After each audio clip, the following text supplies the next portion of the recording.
Welcome to Santosh talks. ఈ వీడియోలో తనూజ నిజంగా ప్లేట్ తిప్పేసిందా? లిటరల్గా నేనైతే షాక్ అయ్యాను భయ్య. తనూజ యూజ్ చేసిన వర్డ్స్కి తన బిహేవియర్ అయితే నాకు చాలా డిఫరెంట్గా అనిపించింది. నిన్న అందరూ దాని గురించి మాట్లాడదాం. నేను అందరూ ఎపిసోడ్ చూశారు కదా. ఎపిసోడ్లో ఏం జరిగింది? తనూజ, డెమోన్ పవన్ అండ్ పవన్ కళ్యాణ్, రితు చౌదరి మధ్యలో ఒక లవ్ ట్రాక్ అయితే నడుస్తున్నట్టు ప్రోమోస్ కానీ ఎపిసోడ్లో కానీ క్లియర్గా తెలిసిపోయింది. తనూజ కూడా రియాక్ట్ అవ్వలేదా అంటే ఒక ఏదో ఒక ఫీలింగ్లో, అంటే ఫ్రెండ్షిప్ ఫీలింగ్లో కానీ లవ్గా ఓపెన్ అవ్వలేదు, కానీ ఒక ఫ్రెండ్షిప్ ట్రాక్లో కానీ కొంచెం ఓపెన్ అయ్యి చాలా ఇన్నోసెంట్గా చాలా క్యూట్గా మాట్లాడింది పవన్ కళ్యాణ్తో.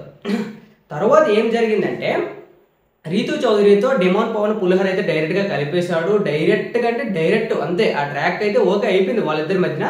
ఇంతలో ఆర్మీ పవన్ కళ్యాణ్ కూడా రీతు చౌదరికి వెళ్ళి చిన్నగా కెలకడం, క్యూట్గా మాట్లాడడం ఇవన్నీ జరిగాయి. ఇవన్నీ జరుగుతున్నప్పుడు ఒక తోటి ఆడపిల్లగా తనూజాకి జలస్ ఫీల్ వస్తుంది, అది పక్కా. కానీ ఓపెన్ అయితే అవ్వలేదు.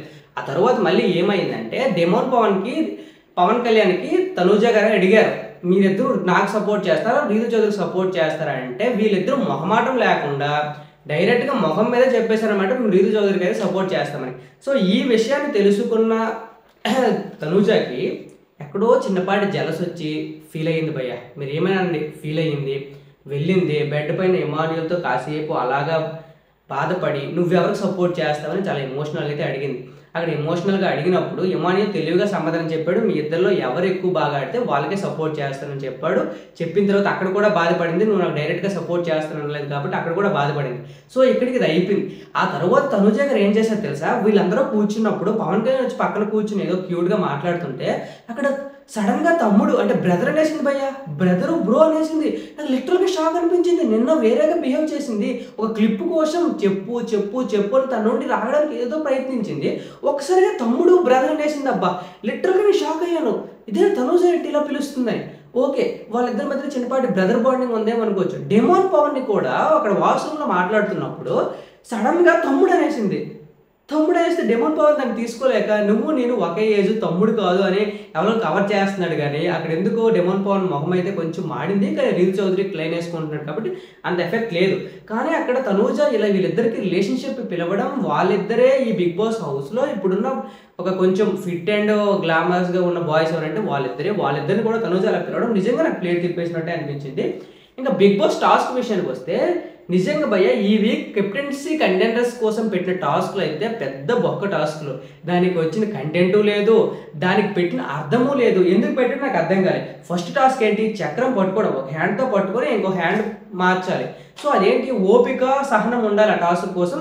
అలా వదిలేసి ఉంటే బాగున్నాం. దానికి ఫిజికల్ టాస్క్లో పెట్టి, అంటే వాళ్ళ మధ్య గొడవలు ఎక్కువ అవుతున్నాయి కదా నామినేషన్స్లో, వాళ్ళ మధ్య ఎక్కువ గొడవలు ఆడుకుంటాడని బిగ్ బాస్ ఈ ప్లాన్తో పెట్టాడు. కానీ ఆ టాస్క్లో అయితే బెడిసికొట్టే వితిన్ 10 minutesలో అయిపోయింది ఆ టాస్క్. వేస్ట్ టాస్క్ అబ్బా. వాళ్ళు ఫిజికల్ అయ్యి ఒకరినొకరు తోసుకొని లాక్కొని పీక్కొని ఆ టాస్క్ని చండాలం చేస్తారో అది ఎక్కడ కంటెంట్ అసలు బాగాలేదు ఆ టాస్క్. పోనీ ఆ టాస్క్ ఎప్పుడైతే పోయిందో సెకండ్ టాస్క్ అయినా మంచిగా ఆలోచించి ఇవ్వాలి కదా. ఈ బజర్ టాస్క్ ఉంది కదా, అంటే 10 minutes 30 minutes ఇచ్చాడు. 30 minutesలో ఒకరే బజర్ కొట్టాలి. ఇద్దరు బజర్ కొడితే 1 hour పెరుగుద్ది. ఇద్దరిలో ఒకరే కొడితే పూర్తి నల్లైపోయి అంటే కెప్టెన్ సార్ గెలిచేస్తారు అని ఒక దీని మీద పెట్టాడు. కానీ ఆ టాస్క్ కూడా మినిమం కామన్ సెన్స్ అబ్బా. వీళ్ళు ఏం చేస్తారు? బజర్ నొక్కేస్తారు, వాళ్ళకి ఒప్పిస్తారు. వాళ్ళు కూడా సేమ్ ఆలోచిస్తారు, బజర్ నొక్కేస్తారు, వీళ్ళకి ఒప్పిస్తారు. దానివల్ల ఒక 10% కంటెంట్ కూడా లేదు. అసలు ఏం ఎక్స్పెక్ట్ చేస్తాడో? ఫోన్ కాల్స్లో ఏం మాట్లాడుకుంటారు? ఇదేమైనా డీలింగ్సా? ఇందులో ఏమన్నా డీలింగ్స్ మాట్లాడుకోవడానికి? అబ్బా వరస్ట్ టాస్క్ అబ్బా. ఈ వీక్ కెప్టెన్సీ కంటెండర్స్ టాస్క్ అనేది నాకు బిగ్ బాస్లోనే పెద్ద వరస్ట్ టాస్క్ అనిపించింది. దానివల్ల వచ్చిన పెద్ద కంటెంట్ కూడా లేదు. సో తర్వాత కెప్టెన్సీ టాస్క్ పెట్టారు కదా 4 members, అదైతే ఎప్పుడు 9-10 weeksలో పెట్టవలసింది. ఇప్పుడు వేగంగానే పెట్టేశారు. ఎందుకంటే ఫిజికల్గా 4 boys ఉన్నారు, గట్టి ఫిజికల్లో ఫైట్స్ అవుతాయని అర్థమైంది. సో ఆ విధంగానే అయ్యాయి. ఫైట్స్ అయితే అవ్వలేదు కానీ మంచి పోటీ మీద మంచి కంటెస్టెంట్స్ అయితే వచ్చారు. ఇంకా డెమోన్ పవన్ అయితే కెప్టెన్సీ టాస్క్ గెలిచాడు. ఈ కెప్టెన్సీ టాస్క్ గెలిచాడు, తన వర్క్ కూడా చాలా ఉంది. కానీ రీతు చౌదరికి 100% క్రెడిట్ ఇవ్వాలి భయ్య. ఎందుకంటే వీళ్ళు వానర్స్ గెలిచిన తర్వాత వీళ్ళ నుండి 3 members కెప్టెన్సీ టాస్క్కి కంటెండర్స్ ఎన్నుకోవాలి అంటే అందరూ డెమోన్ పవన్ పేరు చెప్పలేదు. అక్కడ రీతు చౌదరి వీళ్ళందరికీ ఒప్పించి డెమోన్ పవన్ పేరు చెప్పేలా చేసింది. అక్కడ కంటెండర్స్గా తీసుకోవడంలో రీతు చౌదరి చాలా పర్ఫెక్ట్, అంటే చాలా బాగా పిక్ చేసింది. తన్ని పిక్ చేయడంతో పాటు తను సంచాలకుగా ఉన్నప్పుడు డెమోన్ పవన్ గేమ్లో ఉన్నాడు. ఆమె అన్యాయంగా గెలిపించలేదు, న్యాయంగానే గెలిపించింది. ఫస్ట్ 2 vs 2లా మనీష్ని అయితే ఎలిమినేట్ చేశారు. మనీష్కి ఎక్కువ ఉంది, ఎలిమినేట్ అయిపోయాడు. తర్వాత ముగ్గురు ఉన్నప్పుడు బర్నీ గారిని ఎలిమినేట్ చేయడం అది కరెక్టా కాదా అనేది నాకైతే అర్థం కాలేదు. కానీ రూల్స్ మీద చేసింది, తనేం ఒట్టిగా చేసలేదు. ఆ నిర్ణయం అనేది తన చేతుల్లో ఉంది.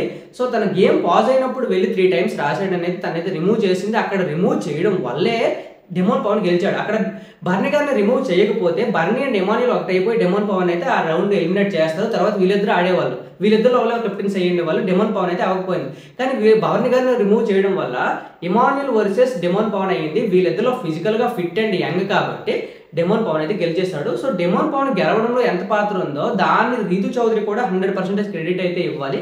సో ఈ రోజు టాపిక్స్ ఇవేని. ఈ ఎపిసోడ్లో పెద్ద కంటెంట్ ఏమీ లేదు. సో కంటెంట్ నచ్చితే లైక్ చేయండి. మీరు లైక్ చేయడం వల్ల నా వీడియోస్ కొంతమందికి రీచ్ అవుతాయి, అది నాకు చాలా హెల్ప్ అవుద్ది.